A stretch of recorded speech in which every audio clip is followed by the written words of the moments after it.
Good morning, everyone.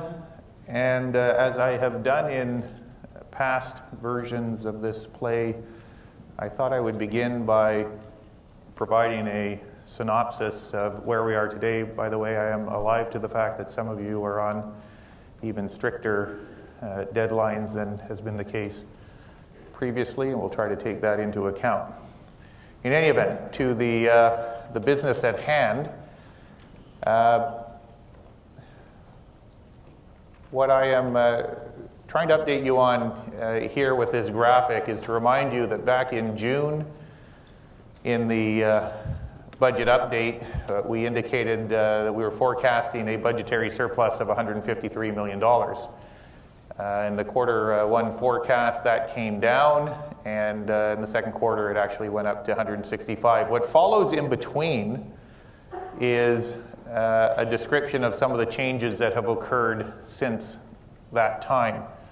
And you will see that taxation revenue, both personal income tax and corporate income tax, has fallen off from the forecast at the second quarter for 2013-14. Some other revenue changes. On the expense side, we have made some adjustments, and you see those reflected there, and we can certainly provide you with the details. When all of those puts and takes are added up for the fiscal year we are presently in, 2013-2014, we are now projecting a budgetary surplus of $175 million. That, by the way, qualifies us to be a member of a pretty exclusive club, the Balanced Budget Club in Canada. There are 2 members of that club. And I am told that in the case of Saskatchewan, we should watch closely in a few weeks to see if they maintain membership. It is an achievement that we as a government, and I believe British Columbians, are entitled to be proud of, and one that 1 year ago, not many people thought we were capable of achieving, though we are certainly poised in the present fiscal year to do just that. Economic or budgets are built on the backs of forecasts, and the Economic Forecast Council has, in our meeting in December, provided us with the advice that has become a very regular part of developing budgets and a very useful part of developing budgets in British Columbia. And you will see that, again, the Ministry of Finance has built in some additional prudence with respect to the forecasts. The Forecast Council, in the case of 2013, has revised their outlook to correspond precisely with what the Ministry of Finance was projecting at 1.4. Going forward in 2014 and the out years, you will see the differential, 0.3 in 14, 0.4 in 15, 0.2 in 16. So we continue to embed that additional measure of caution and prudence in the economic forecasting that we base the budget around. It has served us well in the past and will continue to serve us well. Bottom line word on what the Forecast Council and the Ministry of Finance are projecting is steady growth, not extraordinary growth, but certainly steady growth for the BC economy going forward. If we go to some of the indicators, here's one, of course, that we are tracking very, very carefully. And I would say this, as I think I did in conversations with some of you previously, in the case of working with the private sector to create work, we have more work to do. The trend line since the worst part of the recession is clearly in the right direction, but it is also appropriate to say that through 2013, whilst employment has been stable, job growth has been flat. And we have set some very ambitious objectives and targets that we intend to redouble our efforts with the private sector to seek to achieve.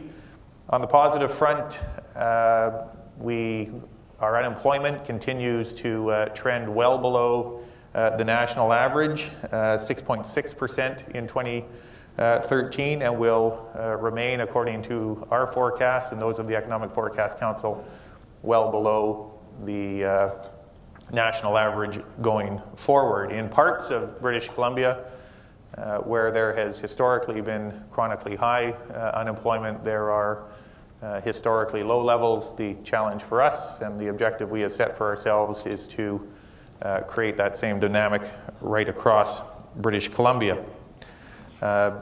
National unemployment is forecasted at 7.1%, I believe, for next year. Retail sales continue to grow in British Columbia in up to November 2013, and I should say the advice I received indicated that was ticking upwards in November, and though we don't have the numbers for December, seem to be carrying through into December. For until November 2013, for 2013, 1.7% retail sale growth. Solid, but somewhat below historic averages. For the year ahead, we are projecting growth in the retail sales sector of 3%. And again, some of that influenced, I would suggest, by job numbers. Some of this also influenced by inflation, or I guess the more accurate phrase is the absence of any inflation presently in the BC economy. On the housing front, we have recovered from the significant dip that occurred in 2008-2009 to return to historic averages. This year, 2013, outperformed modestly the forecasts that we had provided. The forecast going forward is to remain at or near the historic average for housing starts.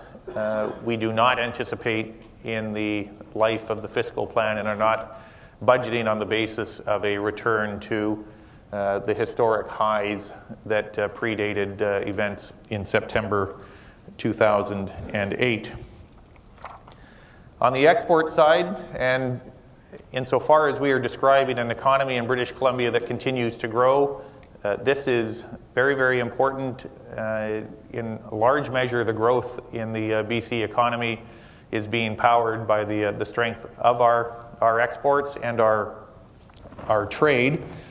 We've had a good year. BC merchandise exports were up almost 7% in 2013, and you all know the story about commodities like BC softwood and the dramatic impact that it has had in markets like China.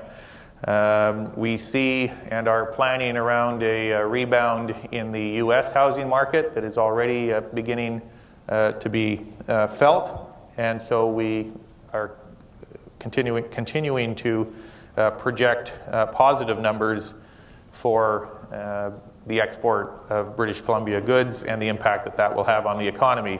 Now, these next two slides, you've seen versions of them in the past, and I just want to remind people about the steps that British Columbia has taken to reduce our dependency on the U.S. market as compared to other economies and other jurisdictions in Canada. You see the comparators for Alberta and Ontario, and on the next slide, again, you see the progress that we have made on that front in the last 12 years, going from 70% to 47% in terms of trade dependency on our neighbor to the south. That, as I have said in the past, has served us very, very well in terms of weathering the fiscal storms of the past.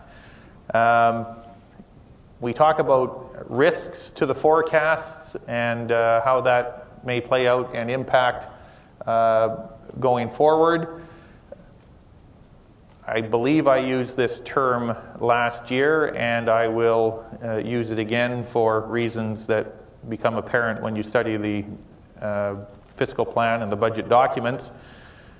We continue to balance essentially on a razor's edge when you consider a $44 billion plus budget.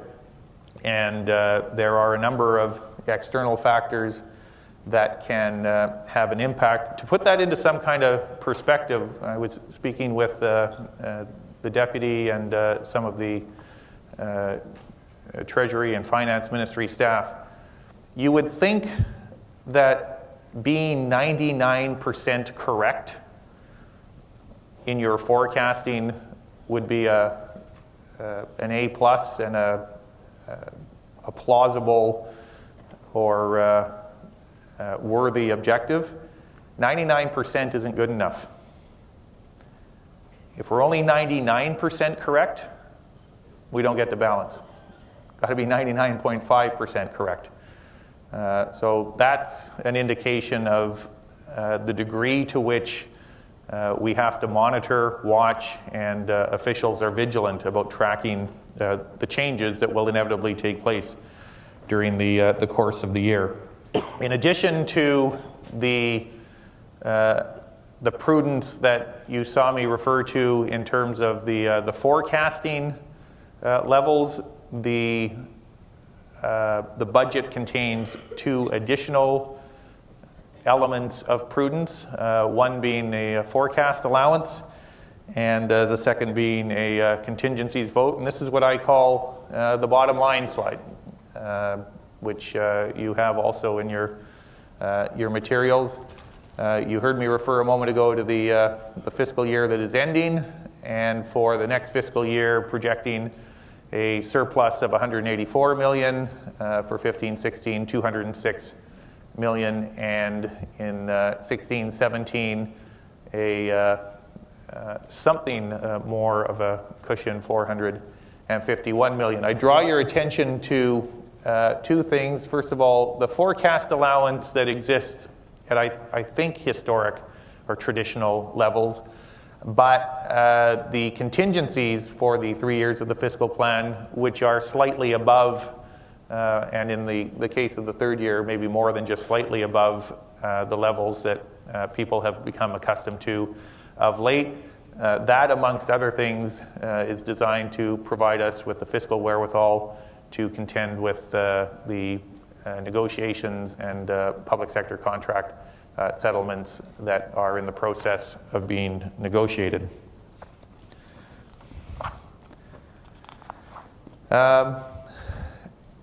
All of that, by the way, contributes and entitles us to maintain our membership in another club, the AAA club. And I put this up last year and made it clear that part of our objective was to remain a member of this club where others are falling away and being downgraded. And some people ask, why do you care about this? For a variety of reasons, and I'll allude to them in a moment. But amongst other things, this is the externally produced report card on how we are managing the people's finances. These are the agencies that look at what we are doing in British Columbia and compare us to others. And they assign us the highest mark. And as a result of the fiscal plan being tabled today, we are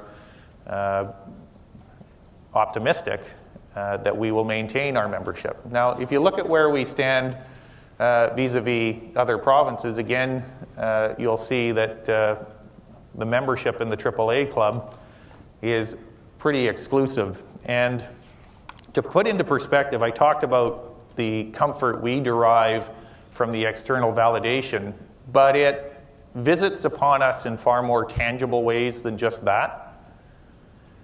We pay about 4 cents out of every revenue dollar we receive to service our debt. Adds up to about $2.5 billion.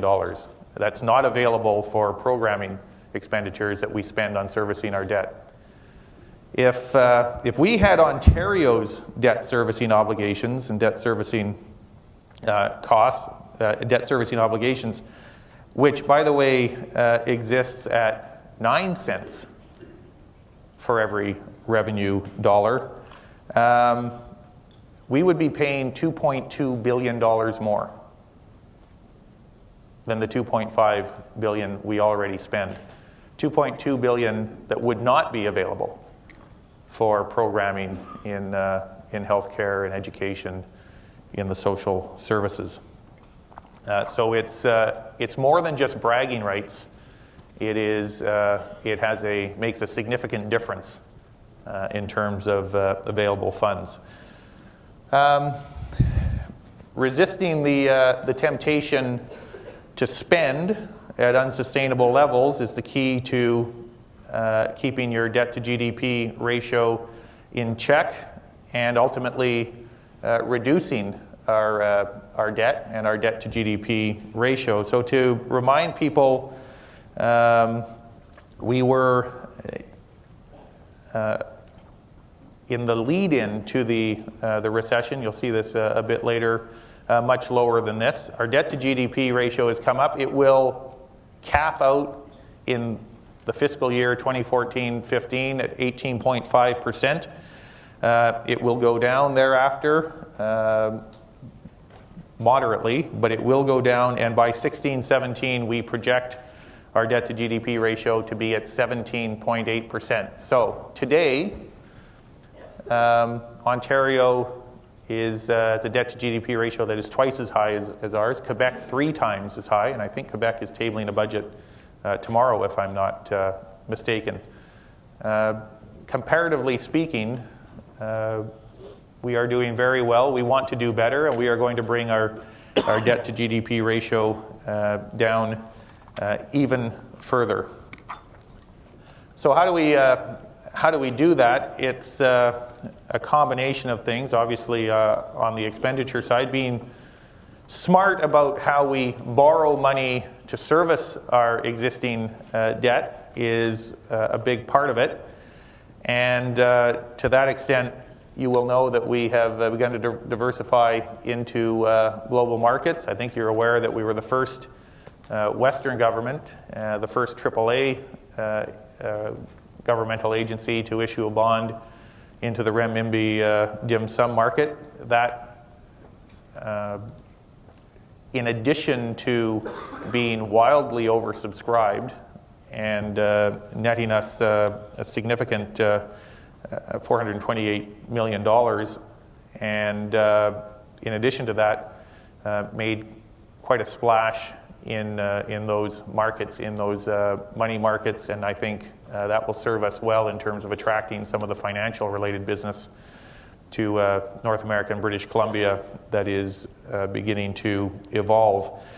We're doing some other things. I'll talk about these in a little more detail. You'll see under balance sheet management, the Auditor General a few years ago made the observation that government holds way more cash than it needs to and doesn't manage it particularly well.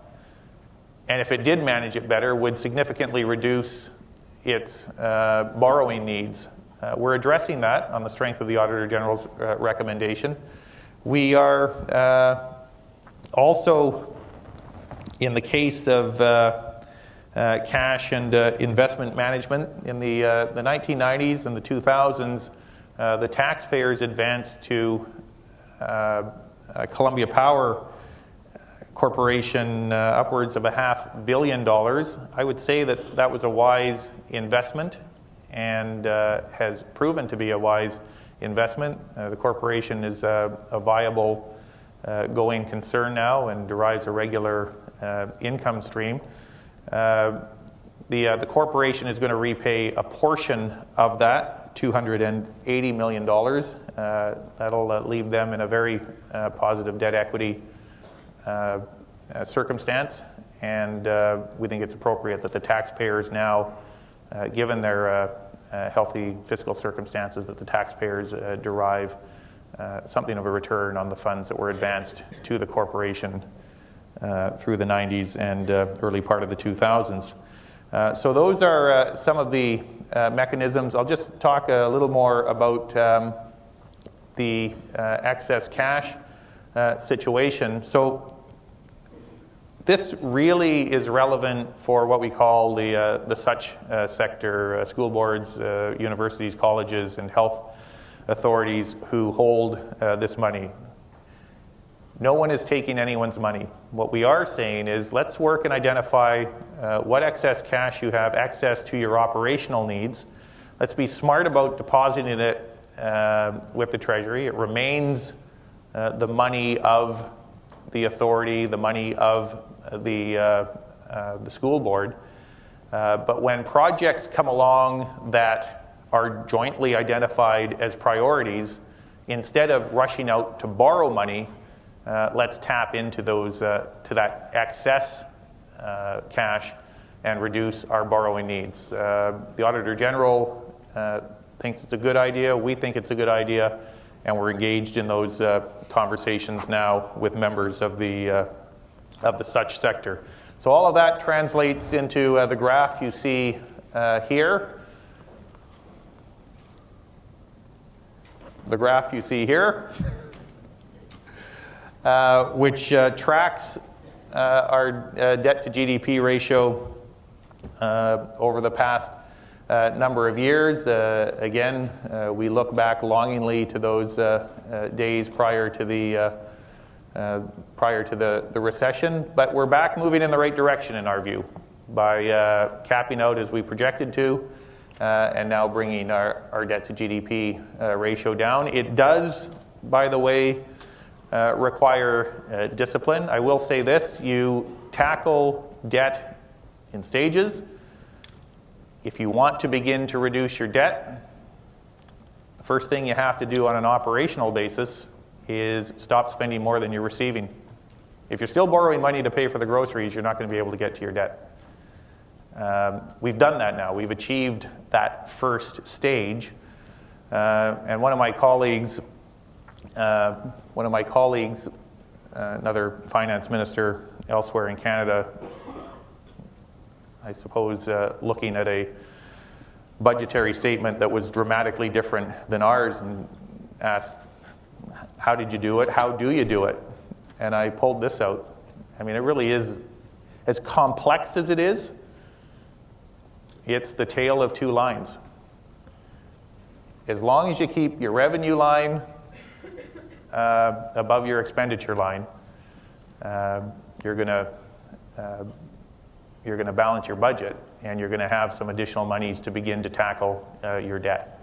We'll still borrow, by the way, but it will be at a significantly reduced rate than it has been, and it will be to address infrastructure needs, schools, hospitals, and highways. And I think over the course of the fiscal plan, it comes in at about $3.6 billion. But I'll check that figure for you.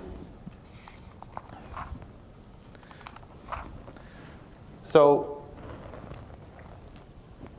the biggest part of the budget, or one of the ways to identify the breakdown in the budget, is around wages for the hardworking women and men that serve the public in the public sector.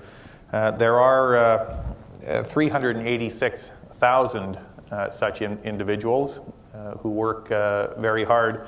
Their collective wages account for, I believe, in the neighborhood of 57% of the overall budget, and 1% increase is roughly, depending on how you break it down, if it's the unionized staff, in the neighborhood of $200 million, everyone all in closer to $250 million.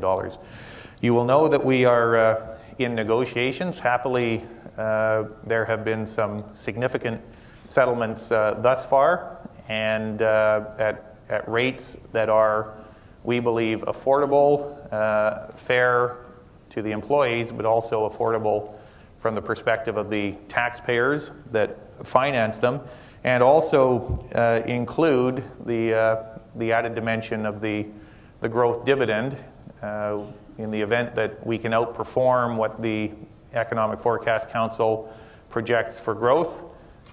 employees, public sector workers who have signed onto this agreement will share in the benefits. And I think I've gone through the modeling with some of you. Had we had this mechanism in place in the past number of years, there would have been tangible benefits for workers. I think it is, and the government believes it is appropriate that the people who, through some pretty lean settlements, helped get us to balance, share in the benefits of growth. We're all in this together, and one of the reasons I am able to talk to you today about our second consecutive balanced budget is because the folks who work for government have taken some pretty lean contract settlements, particularly over the last 4 years.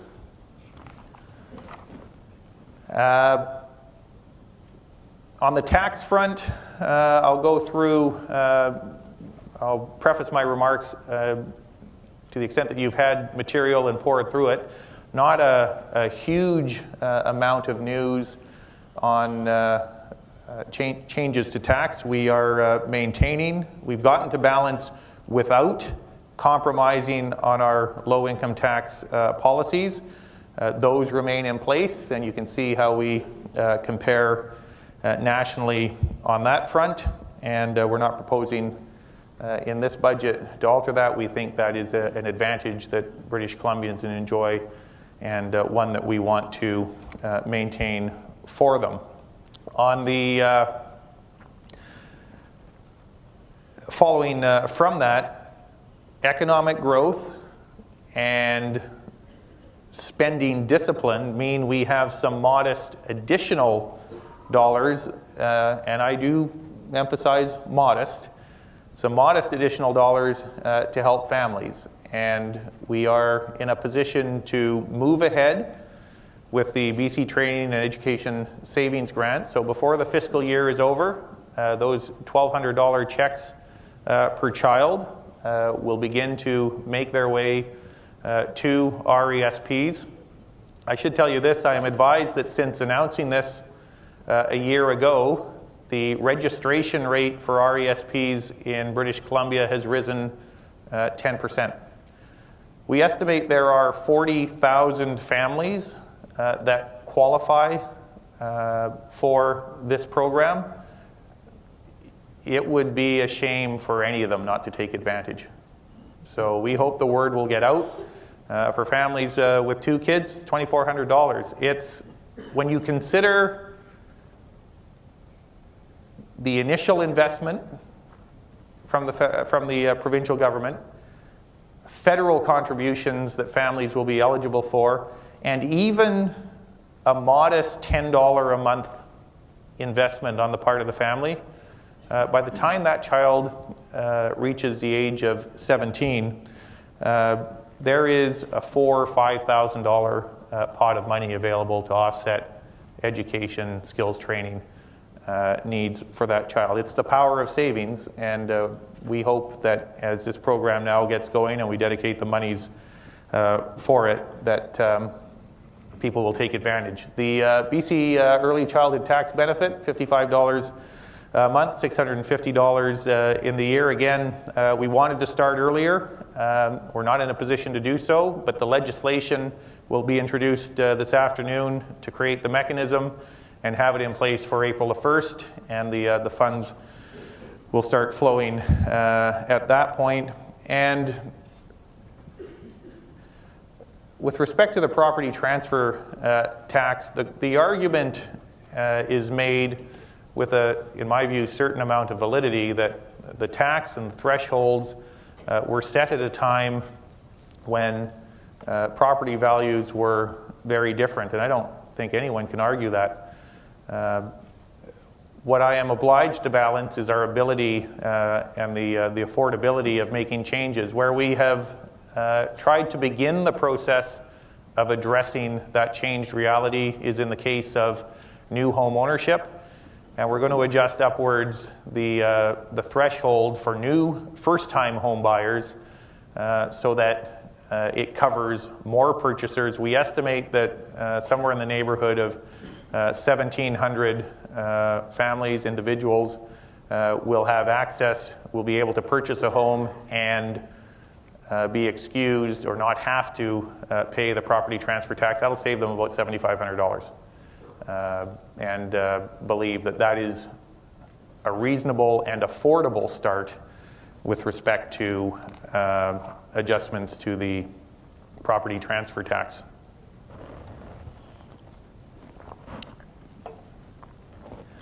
Now that we have a little bit more and are balanced, we can do a little bit more for those who are vulnerable. You'll see increases in the budgetary materials you have for income assistance budgets, Community Living BC, a significant amount embedded in their budget, children and youth with special needs, and to address some of the pressures that exist around legal aid, not just on the within the criminal courts, but in the family courts as well, and some of the mediation and family dispute mechanisms. There's also funding for increased RCMP costs that will be made, additional funding that will be embedded into base budgets. Healthcare. There is more money for healthcare. It still has, by function, by far the biggest budgetary appetite, but we've managed to put it on a more sustainable diet at least, and have led the way in Canada in that respect. Outcomes remain not just good, nation leading in terms of life expectancy and a whole range of other indicators relating to things like heart disease and cancer diagnosis, cancer survivability. $2.5 billion more over the life of the fiscal plan. That is growth, significant growth. I'm sure you'll have no trouble finding people who say it is not enough, but at 42% of the overall budget, we are cautious about taking more from other areas of public service. And I should say this as well, health authorities will have their budgets grow at the same rates as projected in budget 2013. We are finding ways to hold the line in areas that do not relate directly to health authority-sponsored frontline services. It is an ongoing challenge, and one that governments across Canada are needing to confront. On the skills infrastructure side, with a growing economy, you have heard many of us, the Premier and some of my colleagues, talk about those needs. The budget includes significant, within a $11 billion taxpayer-supported capital infrastructure program, significant expenditures for training facilities, skills training facilities. I've mentioned a few of them here that are getting underway, and for which the budget ensures there is continued funding through to completion. Camosun, Okanagan College, NORCAM. These are the facilities located across British Columbia that we are going to rely upon, coupled with the review that is being undertaken through the post-secondary, concerning the post-secondary delivery of training. These are the facilities that we're going to rely upon to provide the skilled individuals needed for the growth that we are projecting and that the Economic Forecast Council sees ahead for British Columbia. Again, some of you heard me say there are not a great many changes to taxation policy in this budgetary document. But again, the achievement of a balanced budget leaves room for some modest, and again I use that word modest, tax relief for those in Victoria associated with the film and television production sector. The government pledged a year ago that it would extend the distant location tax credit to the Capital Regional District. That is done and will be done as part of the budget being tabled today. The Scientific Research and Experimental Development Tax Credit is extended for 3 years. It works in partnership with a similar federal initiative and is widely subscribed now by a range of manufacturers and who are engaged in research, and the credit applies. I believe the rate is at 10% on labor-related costs, but we can get you the details on that. And transitional relief for credit unions. So the federal government, in its last budget, announced changes to taxation rules covering credit unions and eliminated what I guess is fair to have described as a preferential rate. Ordinarily, the province of BC rates would have followed along, or the approach would have followed along on the strength of submissions and analysis from submissions from and analysis of those submissions. We are providing 3 years of relief from those changes, which I suspect the credit unions, which are robust and cover a wide scope of membership, will find helpful in terms of their bottom line and return to their members. I got bad news for smokers.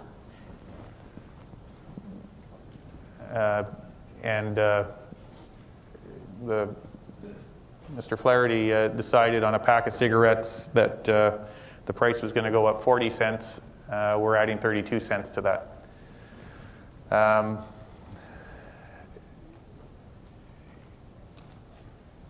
The costs that visit upon individuals and families, and the costs that visit upon the health ministry and the healthcare system associated with smoking are incredible.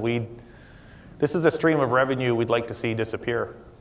But in the meantime, if you smoke, you're going to pay even a little bit more.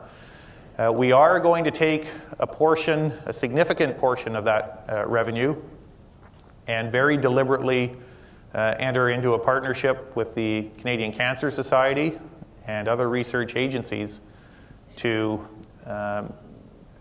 reinforce British Columbia's position as a world leader in cancer research and cancer prevention, including smoking cessation. This nets the province about an additional $50 million a year, and we're going to take a significant portion of that and dedicate it to ongoing work around cancer and cancer prevention. But smoking just got a little more expensive. Now, on the last measure relating to taxation, relates to the liquefied natural gas front. And the work has been ongoing, as many of you know. We have been engaged in discussions, analysis, modeling. We have conducted that within the context of these principles that you see, our desire to ensure that the owners of the resource, British Columbians, get a fair return, that we are competitive enough, that proponents who are going to be investing billions upon billions of dollars feel comfortable making that investment in British Columbia. Predictability and consistency, which are the hallmarks of any successful public policy and taxation regime. So where have we got to, or how has that analysis unfolded?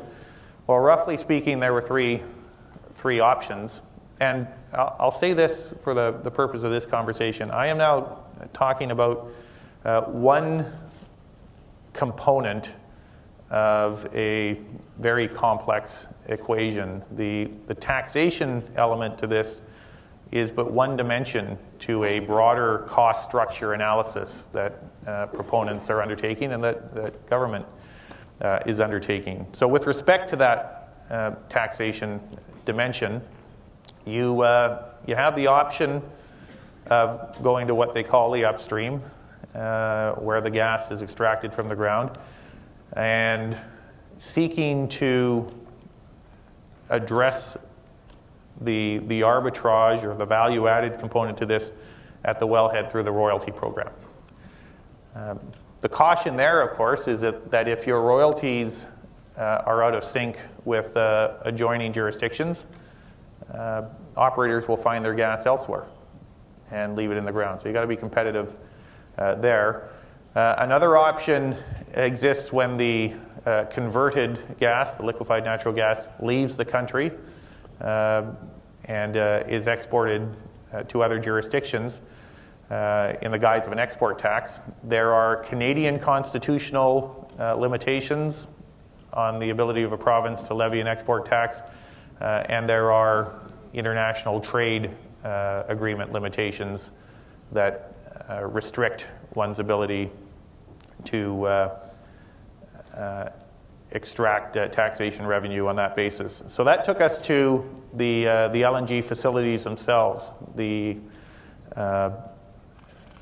conversion facilities that you've heard about, and that led us to develop, and our proposal is a two-tier liquefied natural gas income tax.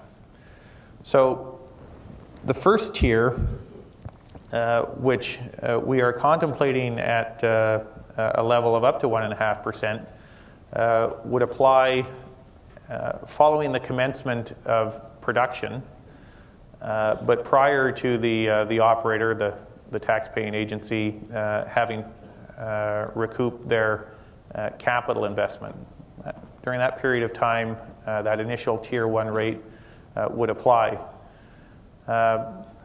Once that capital cost has been recovered, the facility would graduate to a second tier, which we've considered at rates of up to 7%, that would apply thereafter. And the question you'll ask is, are the rates fixed?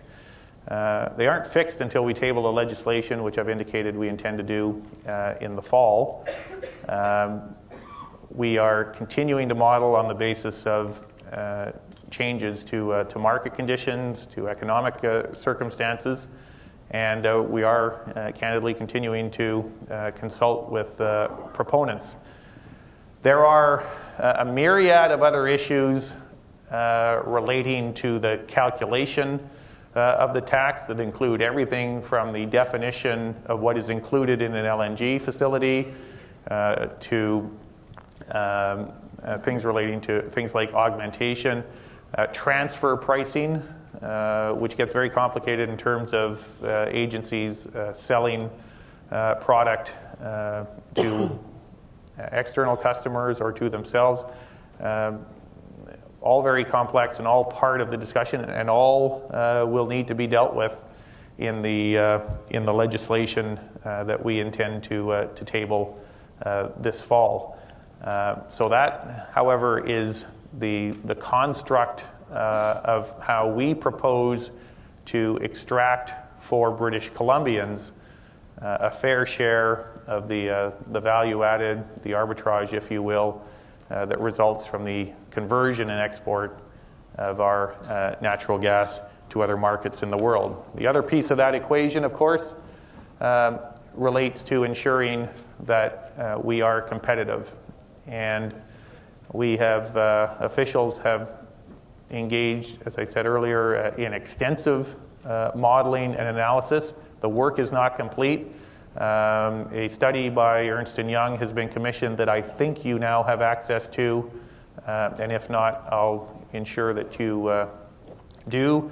that makes the case for where we need to be positioned and how this approach will position us favorably in that respect.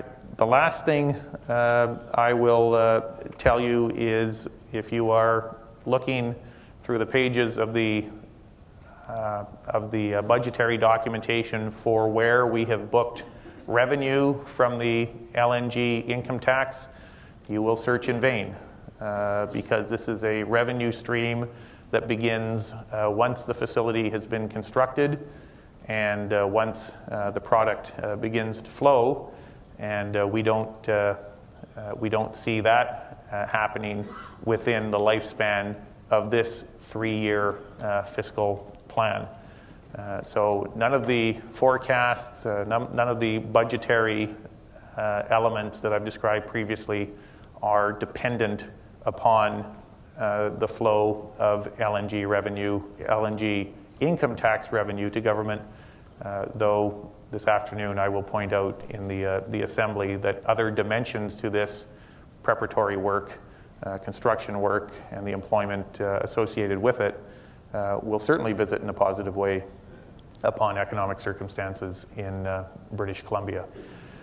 Those are my rather lengthy comments around the budget. I think I said to a couple of you yesterday, the budget in 1 or 2 words. I came up with 3, a triple B budget, a boring balanced budget. But we're the one of only 2 provinces in Canada that can boast that happy state of boring. I'll be back to answer some questions later. Thanks.